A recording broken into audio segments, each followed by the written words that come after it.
साल के अंतिम नेशनल लोक अदालत वादी प्रतिवादी के लिए सहारा बनी। इसमें कई विवादों के आपसी राजीनामे से समझौते हुए, तो वहीं छोटी कहासुनी में जो दंपत्ति अपनी राहें जुदा करने के लिए निकले थे, लेकिन न्यायाधीन हस्तक्षेप से फिर इन्हें गिले शिकवे भूल राजी खुशी घर के लिए विदा हो गए।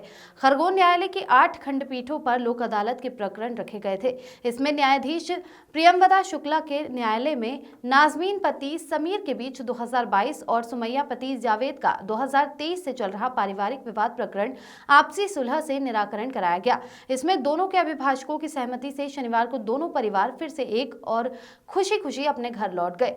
इसी तरह प्रथम जिला न्यायाधीश जीसी मिश्रा के न्यायालय में चल रहे सड़क दुर्घटना के प्रकरण में 19 लाख रुपए का राजीनामा कराया गया।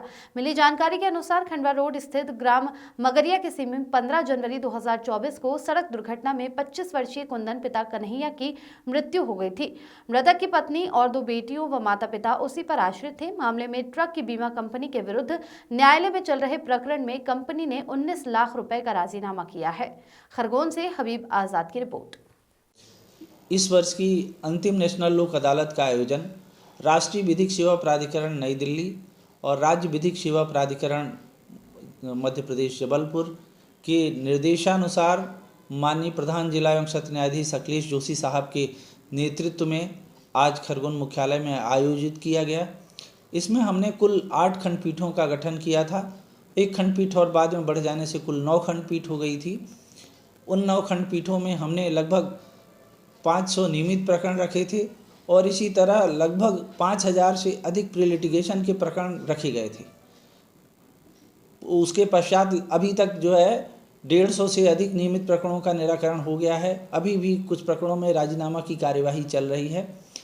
इसके अतिरिक्त लगभग 800 से अधिक जो है प्री लिटिगेशन प्रकरणों का निराकरण अभी तक चल रहा है और अभी कुछ प्रकरणों में चल रही है। आज लोगों ने बढ़ चढ़ के भाग लिया, लोक अदालत में भाग लिया।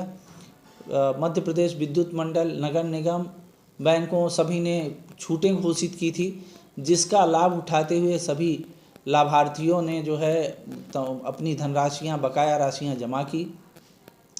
मेरे न्यायालय में एक प्रकरण में 19 लाख रुपए में क्लेम प्रकरण का राजीनामा हुआ, जिसमें पक्षकार को जो है प्रकरण का तुरंत निराकरण होकर के 19 लाख रुपए की राशि उन्हें प्राप्त हो गई।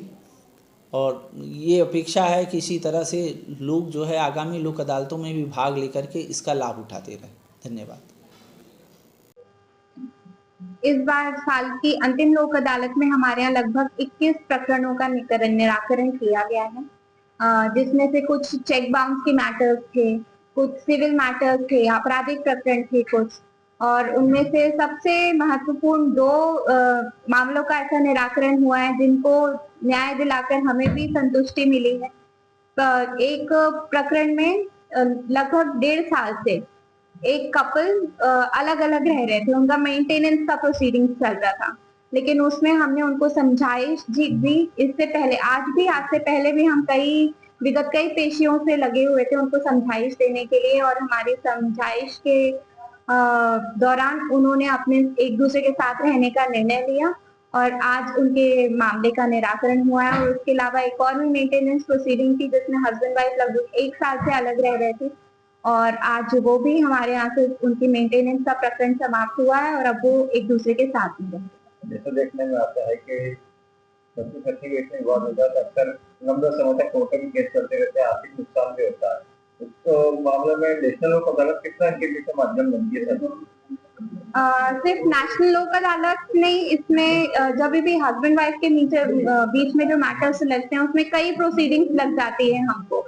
नेशनल लोक अदालत के दिन तो सिर्फ आपको फल देखने को मिलता है, लेकिन इससे पहले भी हमको कई प्रोसीडिंग्स में उनको समझाना पड़ता है। कई बार छोटे छोटे ईगो क्लैशेस आ जाते हैं उनके बीच में, जिसके चलते वो लोग एक दूसरे के साथ नहीं रहते, बट हम उनको प्रोसीडिंग्स में समझाते हैं कि वो अपने बारे में सोचें, बच्चों के भविष्य के बारे में सोचें, और उनको हम समझाइश देते हैं।